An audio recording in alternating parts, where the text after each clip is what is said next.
Welcome to today's special edition, where we unravel the mysteries behind XRP's meteoric rise to a staggering $59,000, surpassing even Bitcoin in value. This episode is packed with insights, so make sure you stick around till the very end. As always, welcome back to Moneyside, your go-to spot for everything XRP related. If you're new here, don't forget to hit the subscribe button and ring the bell for up-to-the-minute updates on all our XRP discussions. Enjoying my content? Show some love by hitting that thumbs up and share your views down in the comments. Supporters of Ripple's XRP have been vocal about its unparalleled potential for cross-border payments. If you're an investor or simply curious, you'll want to jot down some key price points we're about to discuss. In an astonishing twist, Ripple supporters have forecasted XRP's price trajectory. But the surprises don't end there. David Schwartz, Ripple's CTO, has shed light on XRP's realistic price range, and we're here to delve into those details. Our journey kicks off with essential XRP price milestones. These insights come from a notable Twitter handle, 25 hours as you can see away.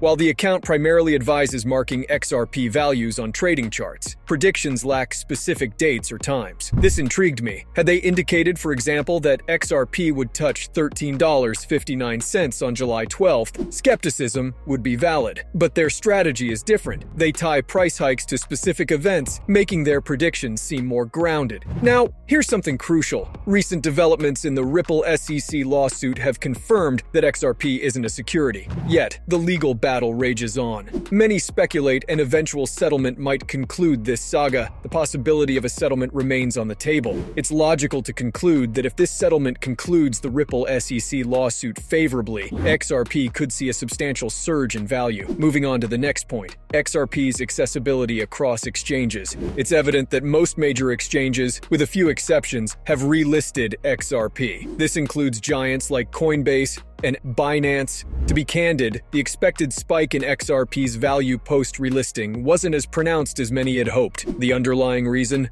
The lawsuit wasn't settled at that time. It's conceivable that if all these factors had aligned simultaneously, XRP might have experienced a more dramatic increase in value. From my research, I sense that the surge in XRP's value might be impending, a sort of latent momentum waiting to be unleashed. The third point to discuss is an intriguing price prediction, $2,940.34. This figure is associated with Ripple's upcoming IPO, which stands for Initial Public Offering.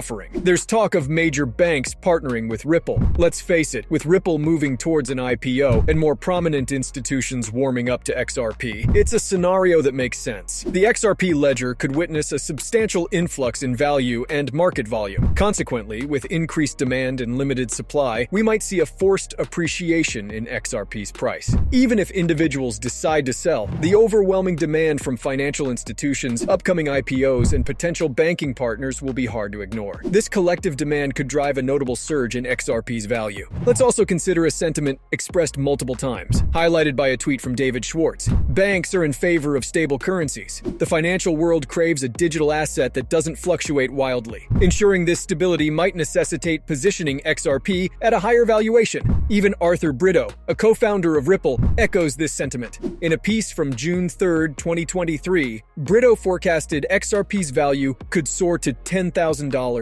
considering its global scalability. He emphasized that as more entities realize XRP's potential and scalability, its demand will skyrocket. Higher valuations of XRP mean decreased volatility, a transition from an XRP worth $1 to one that holds steady. Picture this. Instead of exchanging $1 for 10 XRP now, you do so a few moments later, with minimal fluctuation. This consistent stability is enticing for financial institutions. The idea of XRP priced at $10,000 isn't far-fetched, especially when it's coming from Ripple's co-founder. David Schwartz, sometimes known by the moniker Joelcats and also Ripple's CTO, shared a similar viewpoint on November 20th, 2017. He suggested an even loftier potential. XRP could touch $1 million per coin. Schwartz stated, and I quote, "If XRP is at $1, you'd need a million XRP for a $1 million transaction. But if XRP is worth $1 million apiece, You'd only need one. He alludes to the inverse relationship. Higher values result in cheaper transactions. For instance, while a Bitcoin might trade at $1 million today, its volatility at lower prices makes it less attractive for larger transactions. Schwartz's point: a higher valuation means cheaper and smoother transactions. Therefore, if XRP's value drops significantly, its volatility might deter its widespread adoption. Using XRP would become highly impractical for financial institutions if its value were too volatile. Transitioning to a recent development, I stumbled upon something intriguing from Forbes, which I believe is of utmost importance. I found a recent tweet from the account named 25 Hours a Week, which reported breaking news. According to this tweet, Forbes published an article suggesting XRP could potentially become the successor to Bitcoin, forecasting its value to touch a staggering $59,472. However, the article was abruptly taken down after its release. The tweet cites Forbes as its direct source, lending credibility to the information. Notably, this isn't Forbes' first brush with retracting content related to XRP. My research unearthed a similar incident from 5 months ago. The title of that now-removed article was "Why the SEC Treats Ripple and Ethereum Differently."